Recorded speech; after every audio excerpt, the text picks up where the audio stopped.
بسم اللہ الرحمن الرحیم۔ خیار شرط کے احکام۔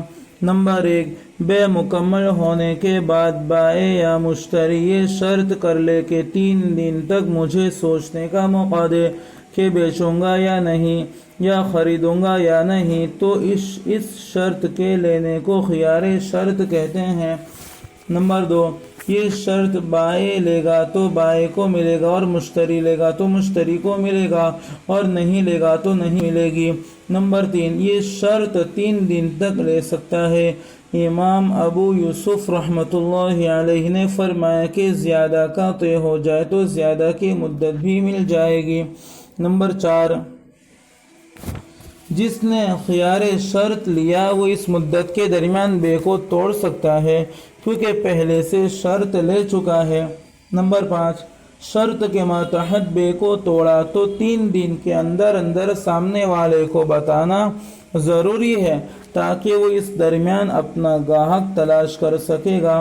نمبر 6، مثلاً بائع نے توڑا ہے تو مشتری دوسری مبیع تلاش کرے گا، اور مشتری نے توڑا ہے تو بائع اپنی مبیع کے لیے دوسرا گاہک تلاش کرے گا۔ نمبر 7، اگر 3 دن تک نہیں توڑا تو بے مکمل ہو جائے گی اور اب شرط لینے والا بے کو توڑ نہیں سکتا۔ نمبر 8، اگر شرط لینے والا مر گیا تو اس کے وارث کی طرف یہ شرط منتقل نہیں ہوگی، یعنی اس شرط کے ماتحت وارث بے کو نہیں توڑ سکے گا۔ نمبر 9، اگر بائع نے خیار شرط لی تو یوں سمجھو کہ مبیع اس کی ملکیت سے نہیں نکلی۔ نمبر 10، چنانچہ اگر مشتری نے مبیع کو اپنے یہاں لے گیا اور وہ ہلاک ہو گئی تو مشتری پر پہلی قیمت لازم نہیں ہوگی بلکہ بازار میں جو اس کی قیمت ہے وہ لازم ہوگی، اور گویا کہ بازار کی قیمت پر الگ سے بے ہوئی ہے۔ نمبر 11، اور اگر مشتری نے خیار شرط لی تھی اور اس کے ہاتھ سے مبیع ہلاک ہو گئی تو یوں سمجھا جائے گا کہ بے مکمل ہو گئی اور مشتری پر پوری قیمت لازم ہوگی کیونکہ مبیع مشتری کے یہاں جا کر ہلاک ہوئی ہے۔ نمبر 12، اگر مشتری نے خیار شرط لی تھی اور بائع کے ہاتھ میں مبیع ہلاک ہوئی تو بے ٹوٹ جائے گی اور مشتری پر کوئی قیمت لازم نہیں ہوگی کیونکہ اب مبیع ہی نہیں رہی، تو بیع کس پر نافذ کریں گے؟ خیار رویت کے احکام۔ نمبر 1، رویت کا ترجمہ ہے دیکھنا۔ مبیع کو دیکھے بغیر خرید لے تو مشتری کو دیکھنے کا حق ہوتا ہے، اور دیکھنے کے بعد پسند آئے تو لے ورنہ واپس کر دے۔ اسی اختیار کا نام خیار رویت ہے۔ نمبر 2، کسی نے کوئی چیز دیکھی نہیں تھی اور اس کو خرید لیا تو اس کو دیکھنے کے بعد لینے یا نہ لینے کا اختیار ہوگا کیونکہ اس نے دیکھی نہیں ہے۔ نمبر 3، اگر ایک زمانے پہلے دیکھا تھا اور خرید لیا تو اگر وہ چیز اسی حالت میں ہو تو اب اختیار نہیں ہوگا کیونکہ ایک مرتبہ دیکھ چکا ہے، لیکن اگر اس کی حالت بدل چکی ہے تو اب اختیار ہوگا کیونکہ حالت بدل چکی ہے۔ نمبر 4، اگر بیچنے والے نے خود اپنی مبیع کو نہیں دیکھا ہے تو اس کو خیار رویت نہیں ہوگا۔ اس کے پاس مبیع تھی تو اس نے کیوں نہیں دیکھا، یہ اس کی غلطی ہے۔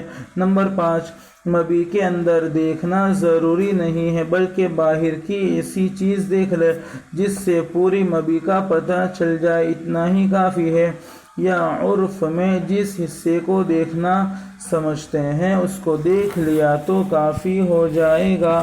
نمبر 6، مثلاً گائے کے چہرے اور گردن کو دیکھ لے، مشین کے ڈبے پر جو تفصیل لکھی ہوتی ہے وہ پڑھ لے تو خیار رویت ساقط ہو جائے گا۔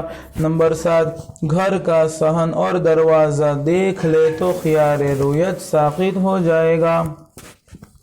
نمبر 8، اگر قسم کی بہت ساری مشینیں خریدنی ہیں تو ایک مشین کو دیکھ لینے سے باقی مشین کا خیار رویت ختم ہو جائے گا۔ نمبر 9، اگر مشتری مر گیا تو یہ حق وراثت کے طور پر وارث کو منتقل نہیں ہوگا کیونکہ یہ اختیار ہے جو کسی اور کی طرف منتقل نہیں ہوتا ہے۔ نمبر 10، اندھے کے سامنے چیز کی صفات بیان کر دے اور اس پر وہ ہاں کہہ دے، اس کا خیار رویت ساقط ہو جائے گا کیونکہ اس کی مجبوری ہے۔ خیار عیب کے احکام۔ نمبر 1، مبیع میں عیب تھا جس کو مشتری نے دیکھا نہیں تھا اور اس پر راضی بھی نہیں ہوا تھا، اس کی وجہ سے مبیع واپس کرے، اس کو خیار عیب کہتے ہیں۔ نمبر 2، اگر بائع نے مشتری سے کہہ دیا کہ ابھی تمام عیب کو دیکھ لو، میں تمام عیب سے بری ہوں، تو اب عیب کے ماتحت واپس نہیں کر سکتا، کیونکہ بائع نے پہلے ہی کہہ دیا ہے کہ میں تمام عیب سے بری ہوں۔ نمبر 3، یا مشتری نے عیب دیکھا اور اس پر راضی ہو گیا، تو اب اس عیب کی وجہ سے مبیع واپس نہیں کر سکتا۔ نمبر 4، اگر مشتری نے مبیع میں عیب دیکھا اور اس عیب سے راضی بھی نہیں ہوا تھا، تو اس کو مبیع واپس کرنے کا اختیار ہے۔ نمبر 5، لیکن اگر لے گا تو جو قیمت طے ہوئی تھی اسی قیمت میں لینا ہوگا،